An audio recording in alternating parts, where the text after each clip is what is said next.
Before we start the lecture. I just wanted to say that this is the third lecture of this three-part series, European Shmita, and it's sponsored by David and Fran Wolf in honor of their new granddaughter, which was born on Shabbat, to Avi and Liz Wolf. Thank you and Mazel Tov. And about our upcoming programs, next Thursday, February 26th, we have the lecture Purim in the time of Gemara and beyond. It will be at 8 p.m., so sponsors are welcome. And the Purim Bash will be on Wednesday, March 4th after Megillah reading.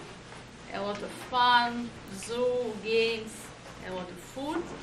And definitely we will have some free Passover program, but it's not yet designed. So we are waiting for Paul to come back and then obviously something. Thank you. Thank you. Good evening. Good evening. Good evening. So first of all, I'd like to thank Fran and David, and wish them indeed a Mazel Tov. David's first question was whether there was a Shmita in Europe. What is that all about? Right? There's no Shmita in Europe. It's a mitzvah that relates to the land of Israel. Of course, that's what we're going to try to address tonight. I'm going to give an introduction. But before the introduction, we want to go review a few things. So focus for the next, let's say, 5 minutes. 5 minutes, be focused, and then we're ready for the introduction. Are you ready? Ready. Go. The Torah itself tells us that there's a mitzvah called Shmita, that you let the land rest after 6 years of work. After 7 cycles of this Shmita, there is a year called the Yovel, we call it the Jubilee. Very significant mitzvah because the Torah warns us that if you ignore it, you will be exiled. The Jews eventually were exiled, indicating that they ignored it. The Talmud notes that Yovel is no longer in practice and was no longer in practice after the exile of the 10 tribes. As you know, about 700 years before the Common Era, came a king by the name of Sancheriv, and he exiled first the tribes that were settled on the east side of the Jordan River, the tribes of Reuven, Gad, and half of Menashe. As they were exiled, a tragedy occurred. Not just because there were many wonderful people who were uprooted from their homes and their culture and their identity, but as a whole, our nation lost a very significant attachment to its homeland. We no longer had tribes or representatives of all the tribes in their ancestral land. And once we no longer had representatives of all the tribes in their ancestral land, Yovel was no longer in practice, no longer in play. Yovel is gone, the Torah la Yovel. And even when they returned during the Second Temple period, the fact is that odds are there were representatives from all the tribes. There are those who are of the opinion that Yirmiyah brought them back, and there's strong archaeological evidence that there was an expansion that occurred in Jerusalem, because many of those of the 10 tribes did return, many did not, but even those who did return during the Second Temple period, they did not settle. Dan did not settle in the north or in Gush Dan, right? Naphtali did not settle in the north, but rather they just settled in areas in Yehuda, some in the Galil. But once they were no longer in their ancestral land, given to them by Moshe, there's something lacking in the attachment, our attachment to Eretz Yisrael. And there is no longer a Torah Yovel.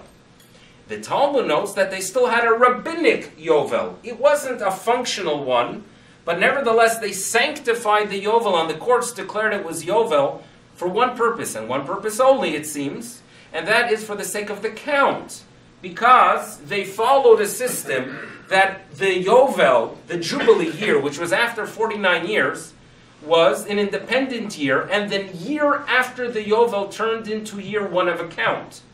So it comes out that in 100 years, you have 49 years, the 50th is a Yovel, and then you have year 1 of the next cycle. So it was necessary to know when the Yovel was for the sake of the count. So therefore, during the Second Temple period, there was a Yovel only for the count.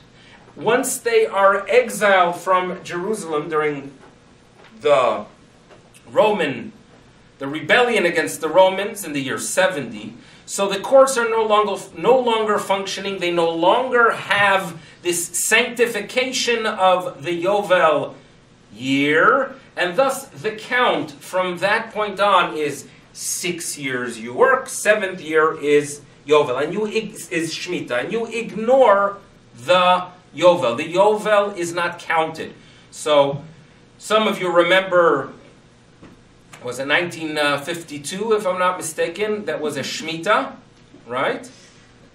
Remember 1952? Some of you do. Some of you do. No need to raise hands. I'm just saying.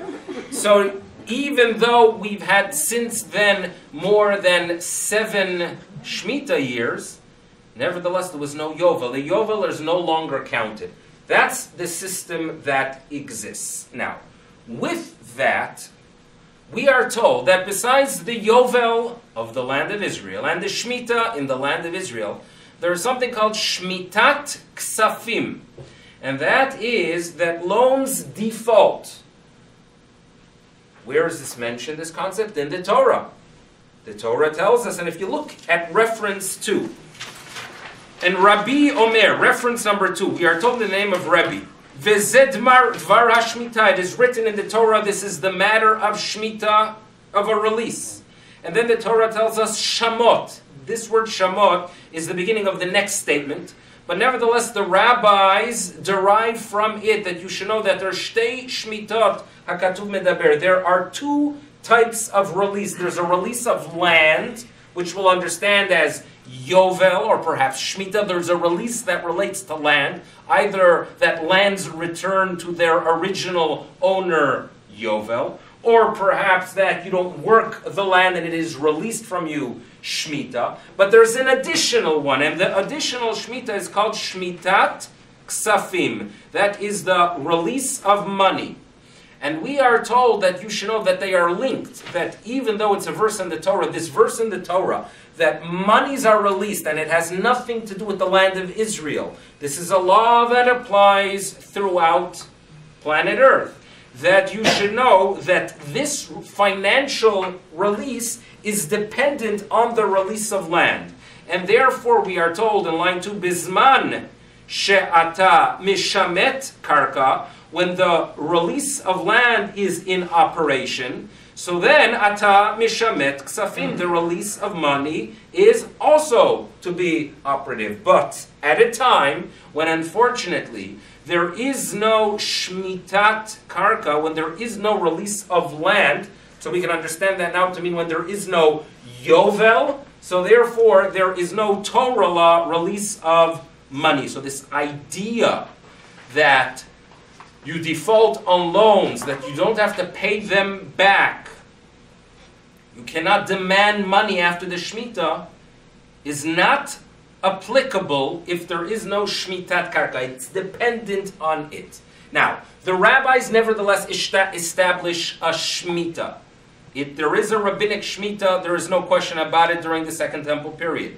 There is a rabbinic Shmitat Ksafim, meaning, if let's say today, I walk over to you and I ask you for $1,000, you give me the $1,000, I vanish, and I show up a year from now. A year from now is going to be after the end of Shmita. You have no right to demand that $1,000 because it was released due to Shmitat Ksafim. This is the law. There was a time that it was Torah law. At a later point, it is only rabbinic. This, of course, created a very significant problem. Because due to that law, when I come to you now and I say, can I please have $1,000, you'll tell me to go fly a nice kite, because you know very well that the loan, some of us, you're familiar with the concept, that sometimes loans become and turn into gifts, right? So this could be a serious problem. So therefore, comes Hillel Hazaken. And what does Hillel Hazaken do? He realizes that he has to fix the situation, and he establishes the idea of a pruzbul. A pruzbul, obviously not a word in Hebrew. It's a word of a declaration in front of a court. And the idea is as follows. There's a prohibition for the individual to demand his money. For a court, it is permissible. So therefore, this concept of the pruzbul is that you are handing over the right to collect, you are handing over the note to the courts.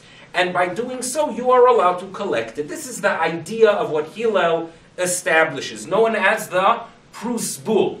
Fine? We are familiar with it. It is quoted often as a perfect example of the rabbis doing things and establishing things for the sake of survival. They assess the conditions and they make decisions and they legislate understanding new realities. Now, pruzbul of Hillel is established about 100 years before the destruction of the temple. So let's say it's about the year 30 before the Common Era.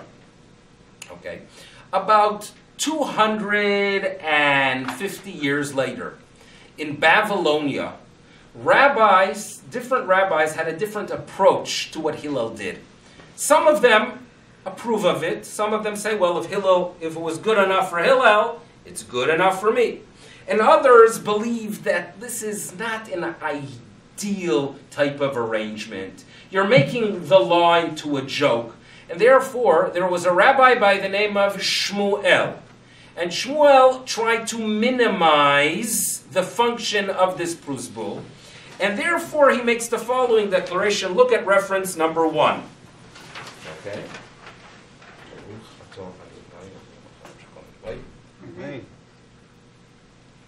What does Shmuel tell us? Lo katvinan pruzbul. We do not make this pruzbul unless it is a court, but not an average court. Not a court of 3 people sitting together. Not this local court in the shtibul or in the community, but rather it has to be a high-end court. What is a high-end court? In the beginning of the 3rd century, the center of Judaism shifts from Israel to Babylonia. This is a shift that the center of Torah, that the person you turn to for guidance, for the Gedolei Ador, this is a shift that begins in the beginning of the 3rd century and ended in 1986. How did I come up with that date? Right? What occurred in 1986 that I see it as the end of an era, an historical era that lasted for 1700 years? So, I say as follows. If in the 3rd century I had a question and I wanted to send it to great rabbinic authorities, I would send it to Babylonia. That was in the 3rd, 4th, 5th, 6th, 7th, 8th, 9th, 10th, into the 11th century. We find in the Geniza many tshuvot of people that lived, for example, in Spain in the 8th century, and they have a question, so they send it to the yeshivot in Babylonia. They sent it with a check, or that's how the yeshivot supported themselves. I believe, perhaps, that if they wanted a chumrah, they sent a small donation. If they wanted a kula, they sent a big donation. That's a joke. So, that is who you turn to during that period of time.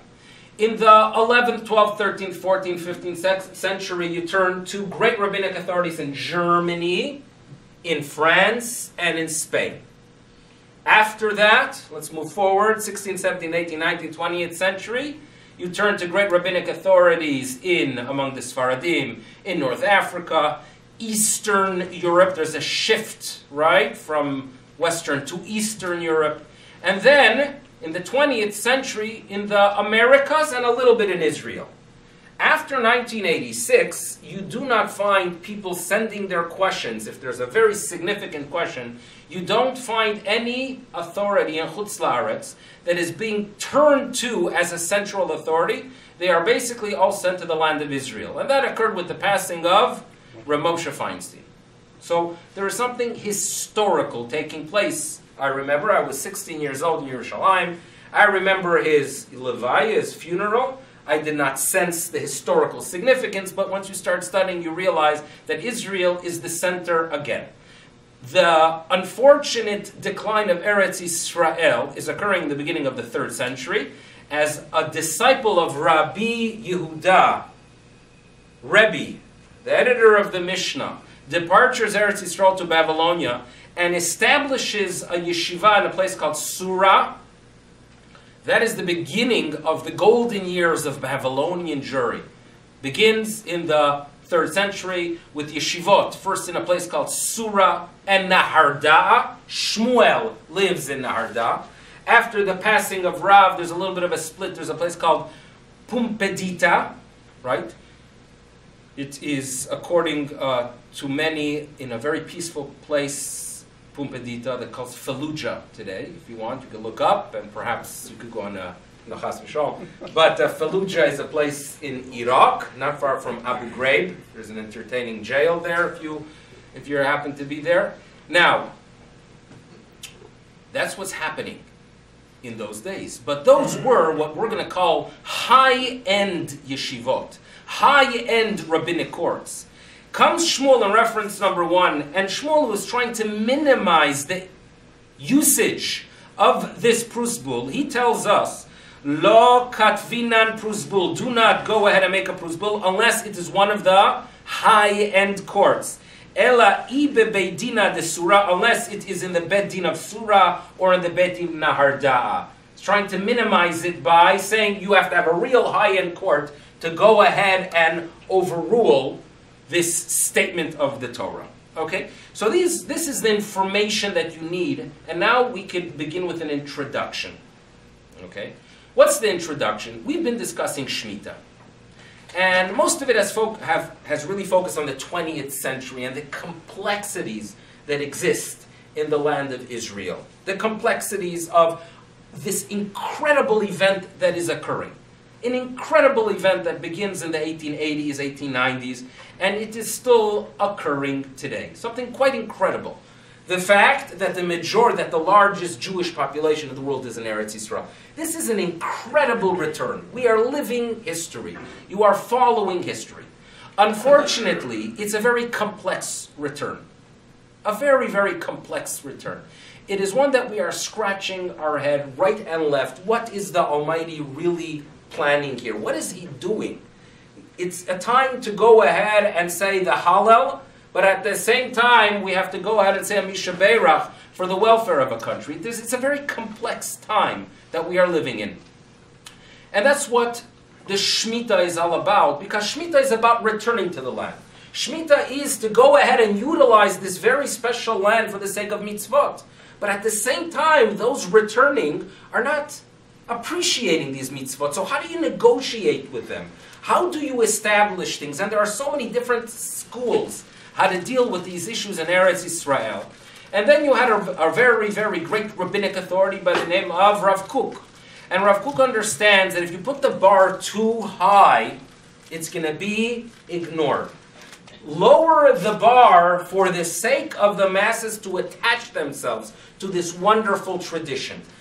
Be creative. Come up with a leniency that the masses can be attached to our oxygen tank, which is Torah. That is what Rav Kook establishes. Then you have another great authority by the name of Rabbi Avraham Yishayahu Karelitz, the Chazon Ish, who understands that we are being challenged here as people who value our tradition. So we have to go ahead and figure out a way to preserve, but yes, to some extent, engage with this new state.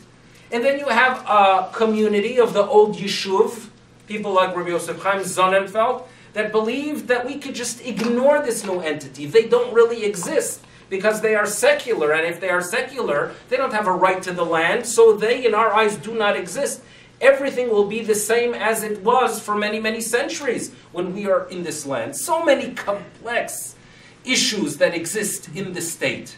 Now, in general, it is extremely important for us to call out and declare to all Jews that you should know. Number one, something special is occurring. But number two, this is not all new, that we are attaching ourselves to our history. We are attaching ourselves to our past. Therefore, if you compare David Ben-Gurion's vision of the state to Benjamin Netanyahu's vision of the state, right? There are differences there. Now, both of them are aware of Jewish history. They were both scholars. Ben-Gurion was very familiar with Tanakh, probably more than Netanyahu, right? Netanyahu, as you know, is also a babysitter, if you followed. So perhaps when you're babysitting, you could have more time and read the Tanakh. I don't know. But the reality is that they're both familiar, but there is a difference. And I do believe that the current Prime Minister, should be gesund, is a Prime Minister that understands that it's not just our history, but it's a history that gives us a purpose for survival. He understands that there's a link to the past, and I think he appreciates our tradition far more than the first Prime Minister of the State of Israel. And that's really what, among the many, many issues that exist there, is the one of understand our roots. Realize that our existence today is due to our roots. And yes, something special is occurring, but the new is based on the old. This is our message. And I do believe, and this is why I gave it this interesting title of the European Shmita. And that is, in the yeshivot and in Haredi society, it is taught that the greatness of the Chazon Ish, a man who comes and lands on the shores of Israel in 1933 with absolutely no interest to play a public role, but has one desire to go ahead and fulfill his personal spiritual mission, but at the same time understands that there are some significant questions that have not been dealt with for many, many centuries, like how to tithe the produce of the land of Israel. So the traditional approach is that the Chazon Ish has to go ahead and reinvent laws. Meaning, when we're in every other area in halacha, we have a tradition. Here there are no traditions, so he has to recreate it. This is the traditional narrative of what is taking place in the world of the Chazon Ish in the 1930s and the 1940s. What I want to argue is that actually, regarding Shmita, there was a tradition in Europe. There was a European tradition regarding Shmita. Now you're going to ask, wait a second, there cannot be a European tradition regarding Shmita. Shmita relates to the land of Israel. It does not relate to Spain or Germany or France. The answer is that there is one Shmita that applies everywhere, and that is Shmitat Ksafim. So if I go ahead and identify an approach, a European approach to Shmitat Ksafim, I can actually find a little bit of a tradition and a Masoret that relates to the Shmita in general. And that is what I want to achieve in our lecture tonight. So are you ready for the lecture? You are. Okay. So now I have to prepare myself. Now, the 13th century in France, believe it or not, there was anti-Semitism in France. Hard to believe, right? Brutal anti-Semitism. Brutal anti-Semitism. Remember, a world where there's no printing press. Every manuscript is precious. Every manuscript is precious. And here you go, the French in 1242, they gather 24 cartloads and they burn them. Right? Basically, the bulk of our ability to learn Torah is gone. And a young rabbi who witnesses this can't deal with the pain. And he writes a kina that we say on Tisha B'Av. His name was Rabbi Meir of Rottenburg. And then he tasked to take the role of leadership, but Rudolph II arrests him, and he's thrown into jail.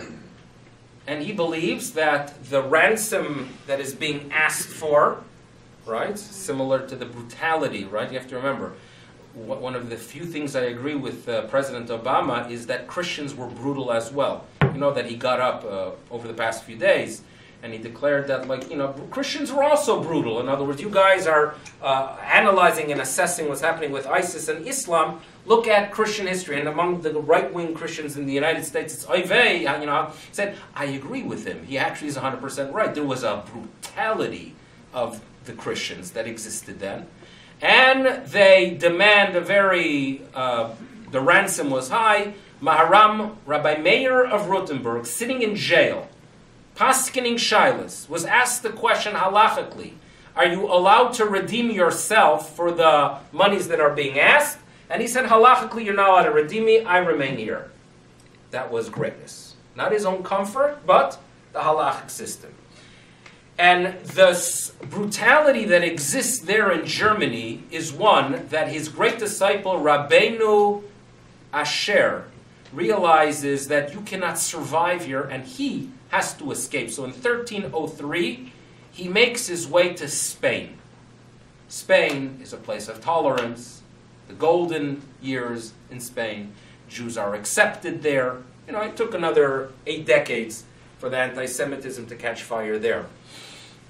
Rabbeinu Asher, as a halachic authority, is thrown into a very different culture. And you have to realize that today we are blessed that we can interact, Ashkenazim, Sfaradim. There's a beautiful amount of tolerance. We even appreciate it. When we walk into a synagogue and we hear someone davening a little bit of a different nusach, or even a chazan who gets up and says those words, Vayatzmach Porkane, right? We don't cringe, we appreciate it, right? Because we know that this diversity is what's beautiful about Klal Yisrael. That's today. But 100 years ago, and how much more so 700 years ago, to go ahead and meet someone from a different culture, it was like meeting a person from a different planet.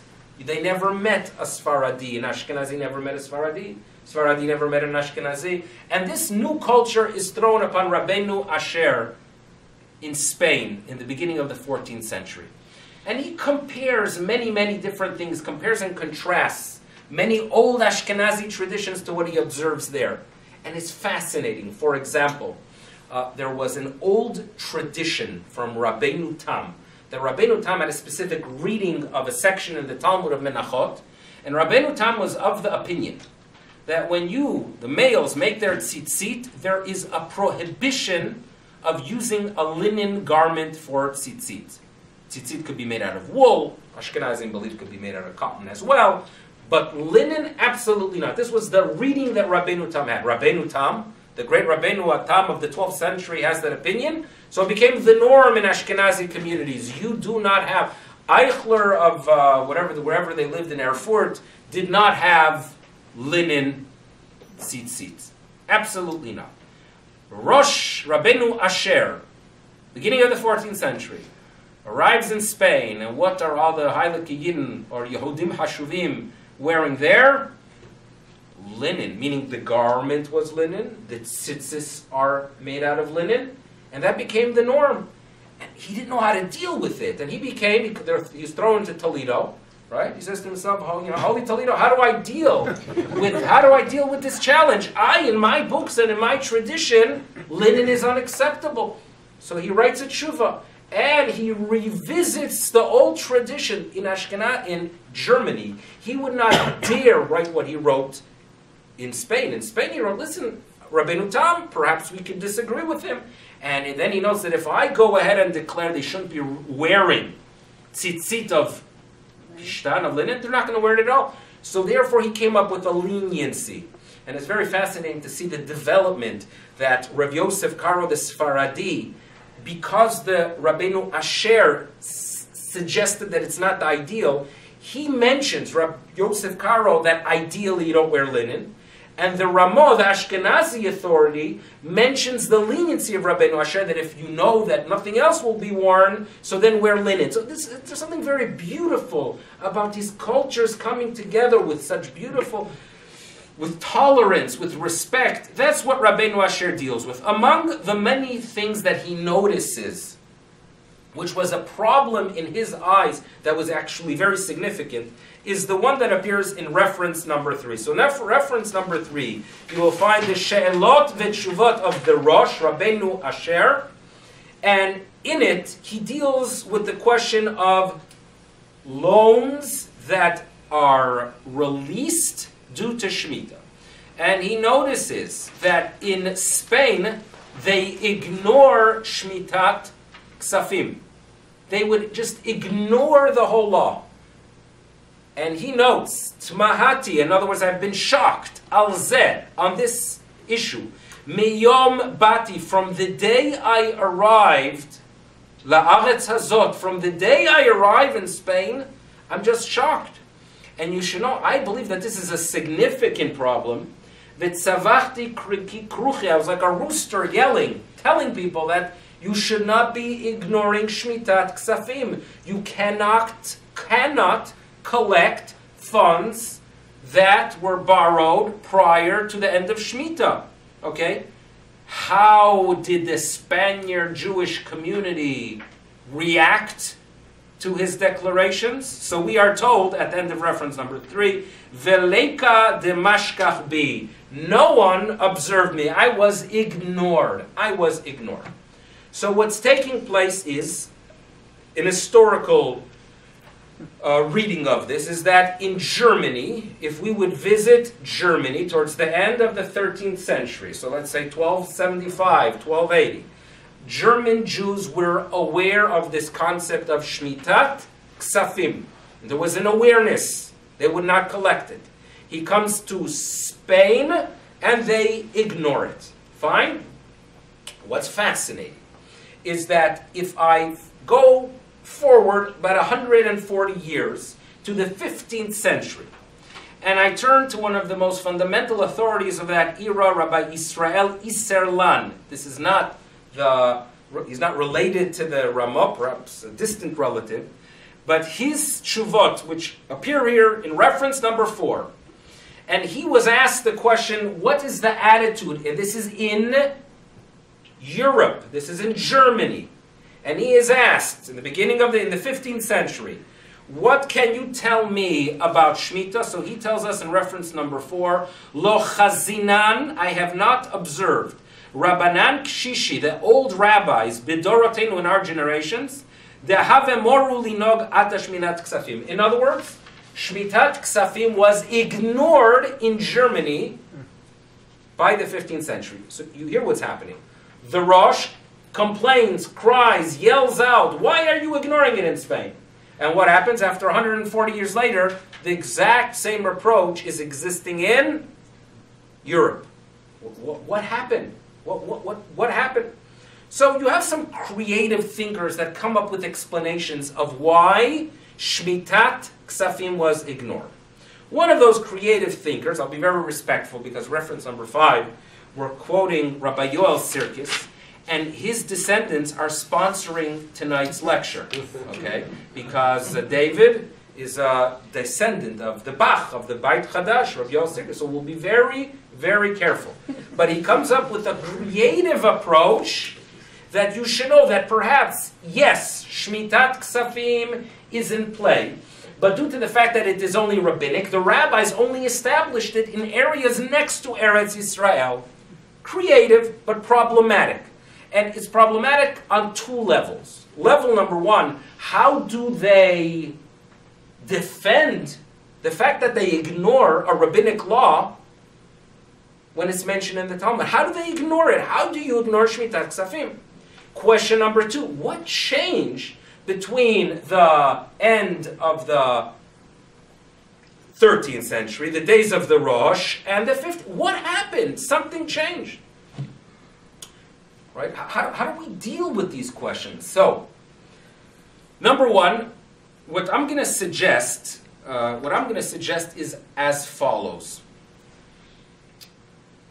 The events of 1348 through 1351, the Black Plague, anti-Semitism, communities, I mentioned Erfurt, that were attacked and wiped out.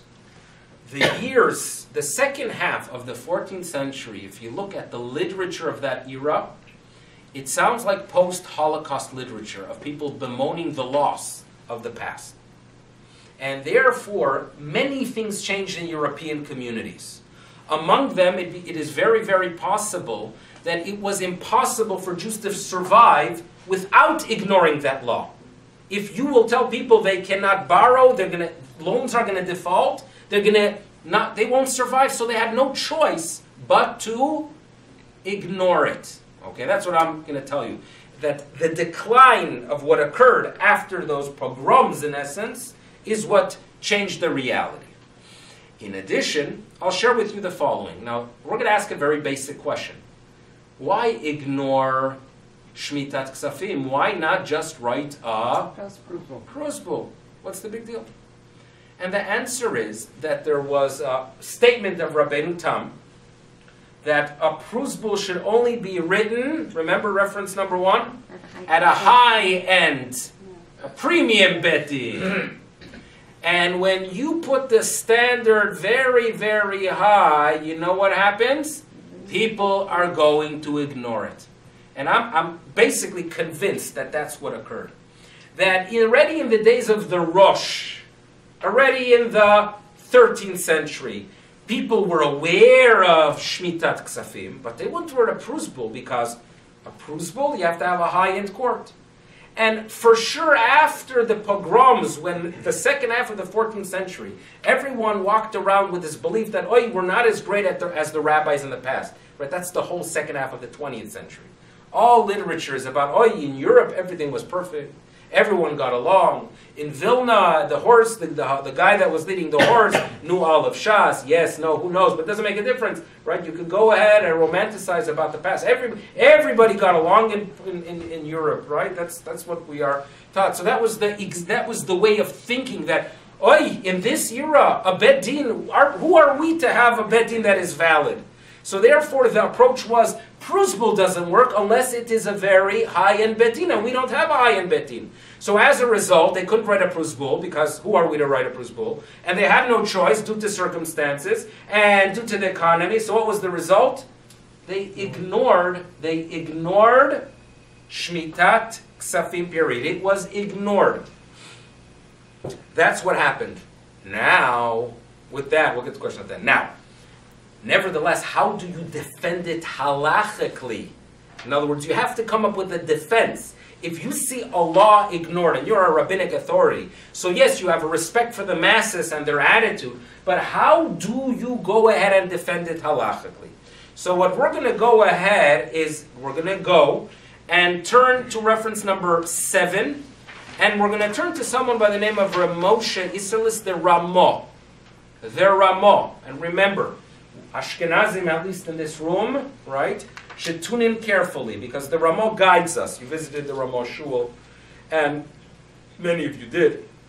The impact on the Ramah is he basically established a system for us Ashkenazim, and if you're looking for a European tradition, tune into the words of the Ramah. And the Ramah is going to be dealing with the question that Shmitat Ksafim is ignored. How do you defend the practice? So the Ramah, in reference number 7, tells us, Yesh Omrim, De'en Shmita Noheget Bazman Hazeh. In other words, what he is stating is as follows. During the Second Temple period, they had a Yovel. They didn't have a real Yovel. They had a Yovel that was used for the sake of the count. But nevertheless, there was a Yovel. It was a rabbinic Yovel. So due to the fact that the Second Temple period, there was a rabbinic Yovel, so therefore there was a rabbinic Shmita, and there was a rabbinic Shmitat Ksafim. After the destruction of the Second Temple, when there was no longer a rabbinic Yovel, everything collapses. There is no longer a rabbinic Shmita, and there is no longer a rabbinic Shmitat Ksafim. There is no longer such a thing of Shmita. Perhaps a minhag, but there is no halachic Shmita. That's an approach that is mentioned among one of the Rishonim, Reb Zrachia Halevi, the Baal HaMaor. Comes the Ramah and he says, listen, it's a minority opinion. In general, in Jewish law, we ignore minority opinions. But if I see a practice, and I see everyone ignoring a specific law, and I have the responsibility of defending what Klal Yisrael does, I will defend and I will explain their practice based on that opinion. And therefore he tells us, V'nireh, second half of reference number 7, she'aleihem samchu, that on that opinion the masses rely b'medinot elu, in these countries, in Poland and in Germany, she'ein nohagim din shmita klal bazman hazeh, that they don't follow and they don't take into consideration shmita at all. So therefore the Ramah seems to tell us that if you want to know what was the old Ashkenazi European Shmita attitude, it doesn't exist at all. It was a minority opinion, you ask. It was one that all other Rishonim disagree with. But the minhag ha'olam, the minhag of our holy ancestors from the second half of the 14th century on, was to ignore it. He says, I can defend their practice with that opinion. Now, based on that it is what he calls more of a practice, he suggests when it comes to the prusbul, obviously it is something that's easy to do if you lower the standard. And therefore, the Ramah is of the opinion that you don't need a betin of Surah Pupadita. You don't need the greatest rabbinic court in town. In reference number 8, he tells us that you should know all you need to write a prusbul is 3 good Jews to sit down together and sign your prusbul. V'yesh omrim dekotvin prusbul bechol betin. You can write it in any betin. And he notes that due to the fact, bazman hazeh, that Shmita is not really an obligation, so therefore you could rely on a very low-end betin to write your prusbul. This is the European approach to Shmita. Now, halacha l'maaseh, for the 20th century, obviously, the minhag Yisrael is to, yes, take Shmita into practice. But at the same time, as someone that studies the history, you need to know the facts. The facts are that the old tradition in Europe was that we ignore Shmita. But it is something to take into consideration when there are so many issues and questions. Keep in mind that old European tradition. Now, you want to know practically what to do Shmita when you are in Israel over the next year. It basically begins now. Vegetables have been an issue already for several months. Fruit, you get to Israel in a couple weeks, many of you, you'll realize that there's going to be an issue with fruit. You want to know what to do, don't ask me, meaning I believe that if it's a shayla in Eretz Yisrael, you ask an authority in Eretz Yisrael. They have a siyata d'shmai, an assistance from above. They have clarity on the issue. Turn to someone that you respect, turn to someone that is knowledgeable, and they could guide you what to do. The information you heard tonight perhaps can help you, but nevertheless you should turn to a posek in Eretz Yisrael. When you are dealing with the bigger question, and the bigger question is to understand what is occurring in Israel. You know, Ya'alon, you know, Minister of Defense, Boogie Ya'alon, not Bougie, that's someone else, but Boogie Ya'alon. He's a very well-respected individual. He's very honest. Right? He's not a real politician. And he stated that the War of Independence, you think it was in 1948? I have some news for you, it's not over yet. The state of Israel, as we know it, is still fighting for its independence. We believe that it is foolish and wrong to approach the development of the 20th century as a random act. That the establishment of the Jewish state happened and there's no significance to it. We don't take that approach. But we also do not take the approach that mission accomplished, that we have our state and now we finally have our identity and a place among the nations. Not so. We are believers that there's something that's going to happen in the future. We look forward. We accept the fact that something wonderful has begun, but that in no way we should be satisfied with what's taking place. We are believers that as ones who value our tradition, value our relationship to Torah and to HaKadosh Baruch Hu, that we have the responsibility of being engaged with this development and wherever possible to infuse the positive elements and the beauty of Judaism. And that's how we're going to have an impact and make this war of independence that's occurring into an independence that is based on Torah values. And in general, you have to realize that there are so many good things happening now, that the direction of the Jewish state it's going in the right direction in so many areas. And it is something that's to celebrate. I believe that when you could have a Prime Minister of Israel who is concerned about many, many forces that surround him, from Iran to Hezbollah to Hamas. And yet, when there's an attack in France or in Denmark, he says, come home to Israel. And the left, some of them are scratching their head. What do you mean, come home to Israel? What we want is to get out of Israel, right, than to go to France. We want to go ahead, give away whatever we can of Israel, be accepted in Europe, and then we can be part of Europe. So what do you mean, come to Israel? The goal is not to come to Israel. The goal is to go to Europe. They really don't understand it. But this is a person that, on some level, right, he deep down believes that this is our land, and with all the challenges, there's something waiting for us, right? And it is our job to go ahead and, to the best of our ability, to be sure that all Jews in Eretz Yisrael recognize the significant attachment we have to the land of Israel. And this is achieved, by the way, with an awareness about Shmita, conversation about Shmita, understanding the message of Shmita. The land belongs to God, bringing Klal Yisrael together. So with all the challenges and what we're going to be reading about, you think about this address to Congress that is being covered.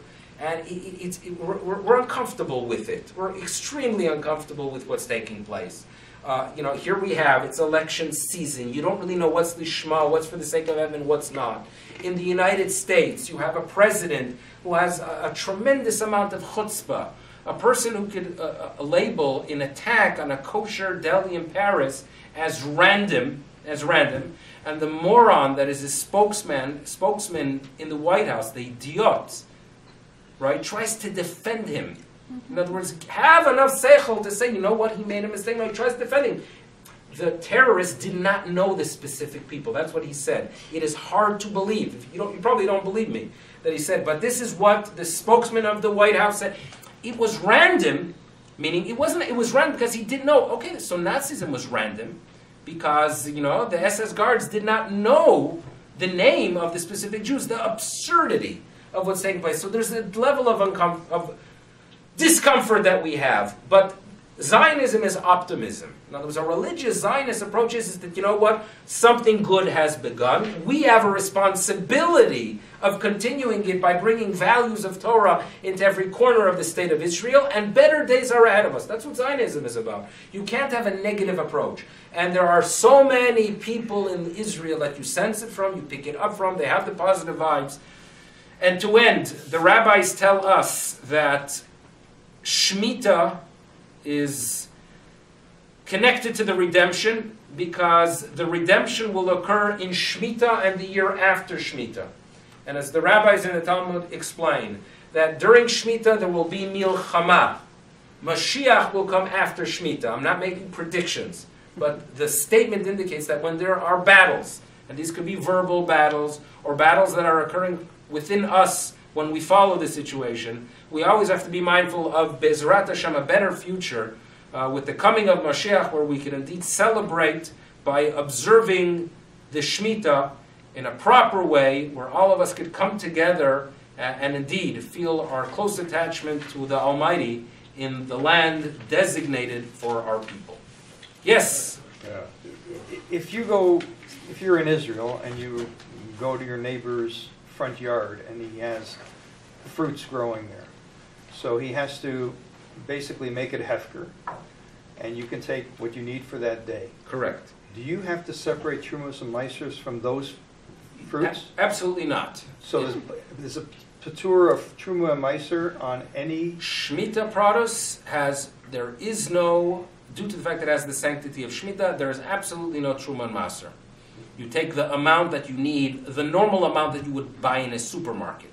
In other words, if you're in a supermarket, you would not buy 20 kilo of grapefruit. Don't take it from your neighbor, and I hope they don't take it from your lemons as well, right? But